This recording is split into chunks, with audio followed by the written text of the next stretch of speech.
वक्त पर इतना मगरूर हो जाए कि खुद को खुदा समझ बैठे और खालिक कायनात को ललकारे, तो कुदरत खामोश नहीं रहती। वो अपनी सबसे छोटी मखलूक से भी सबसे बड़े फखर को मट्टी में मिला देती है। ये कहानी है नमरूद की, जो बाबल की अजीम सुल्तनत का बेताज बादशाह था। इसका शहर सोने, चांदी और बेपनाह शान और शौकत से चमकता था। जब वो अपने तख्त पर बैठता तो हजारों गुलाम, फौजी सालार और वजीर उसके सामने सजदे में गिर जाते थे। मैं खुदा हूँ, जिंदगी मैं देता हूँ और मौत भी मैं ही लेता हूँ। एक दिन निमरूद के दरबार में उसका सबसे बड़ा नजूमी आजर हाजिर हुआ। ऐ बादशाह, मैंने देखा है कि जल्द ही एक मर्द पैदा होगा जो आपके दीन को बातिल कर देगा। मैं हुक्म देता हूँ कि जाओ, सब लोगों को बता दो कि मेरी सल्तनत में कोई मर्द अपनी औरत के करीब ना जाए। मगर अल्लाह का फैसला अटल था। इसी दौरान हजरत इब्राहीम अलैहिस्सलाम की वालिदा हामला हुई। हमल को छुपाना नामुमकिन होता जा रहा था, इसलिए जब विलादत का वक्त करीब आया तो वो एक गार में चली गईं। वहीं रब के हुक्म से नबी की विलादत हुई। माँ ने कलीजे पर पत्थर रखकर नन्हे इब्राहीम को एक कपड़े में लपेटकर वहीं छोड़ दिया। गार का मुंह एक भारी पत्थर से बंद किया और खामोशी से वापस रवाना हुई ताकि किसी को मालूम ना हो।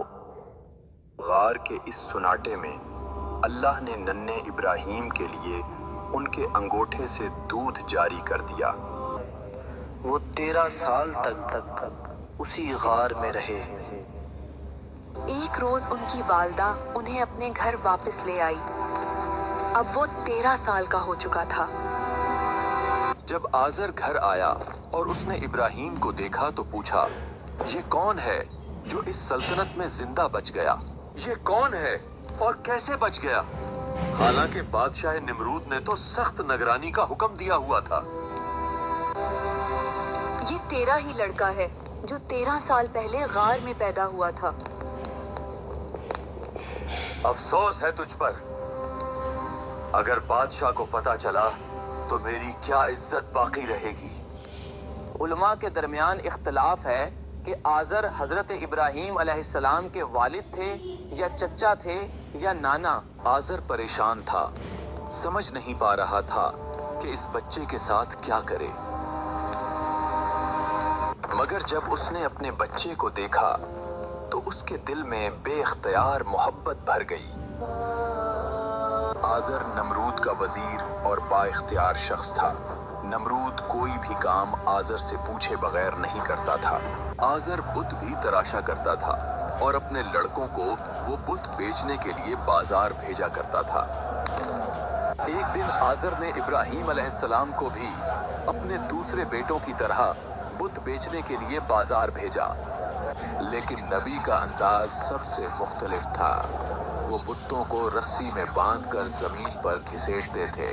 कौन खरीदार है इस चीज का जो ना नुकसान देती है और ना फायदा? यूं लोगों को मालूम हो गया कि ये नौजवान बुतों को नहीं मानता। फिर एक दिन ईद का मौका आया।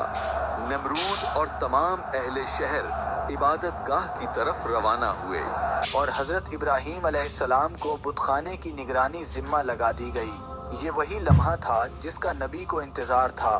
वो एक बहुत बड़ा कुल्हाड़ा लेकर बुतखाने में दाखिल हुए और एक बड़े बुत के सिवा सबको टुकड़े टुकड़े कर दिया। फिर कुल्हाड़ा उसी बड़े बुत के कुंधे पर रख दिया। जब नमरूद और लोग वापस आए तो अपने खुदाओं को इस हाल में देखकर गुस्से से पागल हो गए। ये किसकी हरकत है? बुतखाने का ये हाल किसने किया? वो जिंदा नहीं बचेगा। हमें यकीन है कि ये इब्राहीम का काम है। वो बुतों को नहीं मानता। तुमने ऐसा क्यों किया? क्या तुझे मेरा डर भी नहीं था? कुल्हाड़ा बड़े बुत के कंधे पर है। मुझे लगता है उसी ने छोटे बत्तों को तोड़ा है। क्या तुम्हें मालूम नहीं कि ये बुत तो पत्थर के बने हैं? ये ना बोल सकते हैं और ना हरकत कर सकते हैं। तो फिर इस बड़े बुत से ये पूछो कि उसने बाकी बत्तों को टूटने से बचाया क्यों नहीं? तुम पागल हो क्या?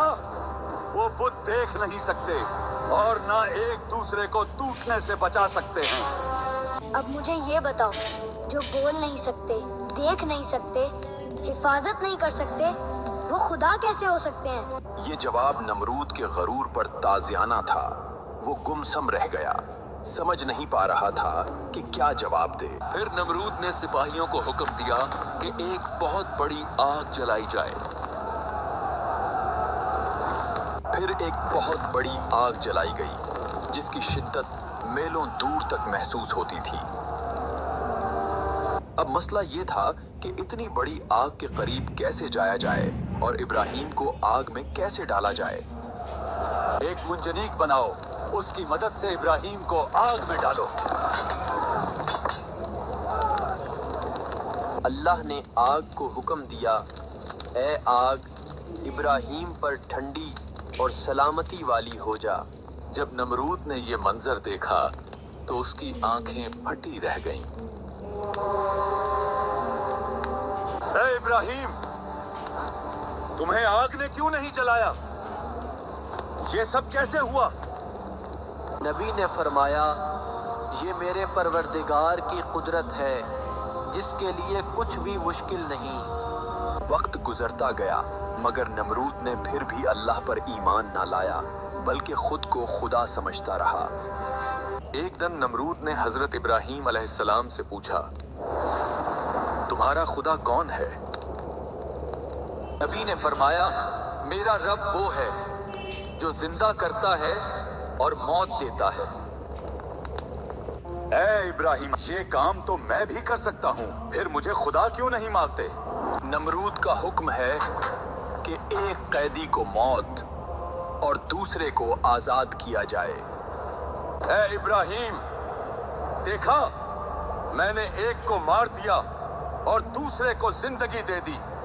नबी मुस्कुराकर जवाब देते हैं, अच्छा, मेरा रब तो सूरज को मशरक से निकालता है, अगर तुम खुदा हो तो मगरिब से निकाल कर दिखाओ।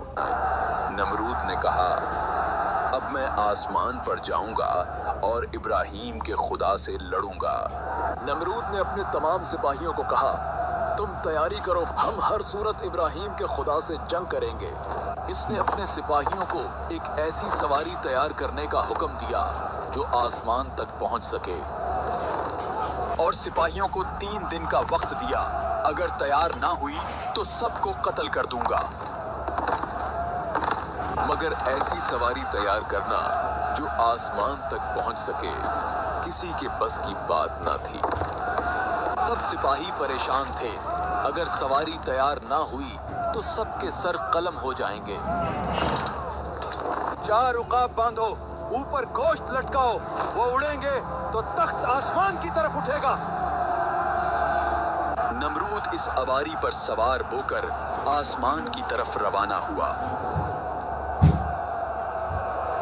वो काफी बुलंदी तक गया, मगर उसे कहीं भी खुदा नजर नहीं आया। जब वो बहुत ज्यादा बुलंदी तक पहुंच गया तो उसने आसमान की तरफ एक तीर चलाया। अल्लाह ने एक फरिश्ते को हुक्म दिया कि तीर को खून आलोद करके वापस इसकी तरफ फेंक दे। ये देखो, मैंने खुदा को मार दिया, इब्राहिम के खुदा को मार दिया। ये उसके गरूर की आखिरी इंतहा थी। अब कुदरत ने जवाब देने का फैसला कर लिया था। एक दिन जब नमरूद अपनी अजीमुशान फौज के साथ निकला तो अल्लाह ने उसके मुकाबले में इंसानों का नहीं बल्कि मच्छरों का एक लश्कर भेजा।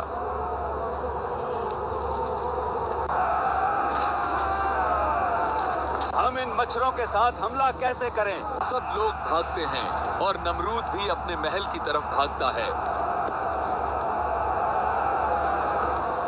नमरूद महल में तो पहुंच गया, लेकिन एक मच्छर ने उसका पीछा नहीं छोड़ा। तुम्हें क्या हो गया? मेरा पीछा क्यों नहीं छोड़ रहे? और फिर अचानक वो मच्छर उसके नाक के सुराख से अंदर घुस गया। थोड़ी देर बाद उसे एक अजीब सा एहसास हुआ, जैसे किसी ने उसके सर के अंदर हथौड़ा मारा हो।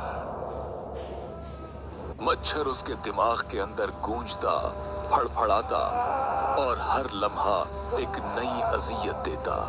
नमरूद महल में दीवाना वार भागता, दीवार से टकराता, फर्श पर गिरता। और यार उठी लिया। मेरे सर पर जूता मारो, जोर से मारो। और जब कोई जूते से उसके सर पर मारता तो नमरूद लम्हे भर को सुकून में आ जाता। लेकिन चंद लम्हों बाद वो अजियत दोबारा लौट आती। मच्छर फिर दिमाग में हरकत करता। दिन गुजरते गए, नमरूद की नींद, सुकून और गरूर सब मच्छर के एक वार से खत्म हो चुके थे। कभी सर्दी में नंगे पांव भागता, कभी फर्श पर तड़प कर चीखता। नमरूद अब अपनी सजा भुगत रहा था। सालों तक नमरूद इसी अजाब में मुब्तला रहा और उसका गुरूर खाक में मिल गया। एक दिन वो अपने ही हाथों से सर पेटते हुए गिर पड़ा। खद्दाम दौड़कर उसके करीब पहुंचे, मगर अब उसकी सांसें रुक चुकी थीं। वही नमरूद जो खुदा से लड़ना चाहता था, आज मट्टी में मिल गया। और यूं वो बादशाह जो खुद को खुदा कहता था, एक मच्छर के हाथों अंजाम को पहुंचा। ये अंजाम सिर्फ नमरूद का नहीं, बल्कि हर उस इंसान के लिए पैगाम है जो अपनी ताकत पर घुमंड करता है। इससे ये साबित हुआ कि गुरूर को मिटाने के लिए कभी-कभी एक मच्छर ही काफी होता है।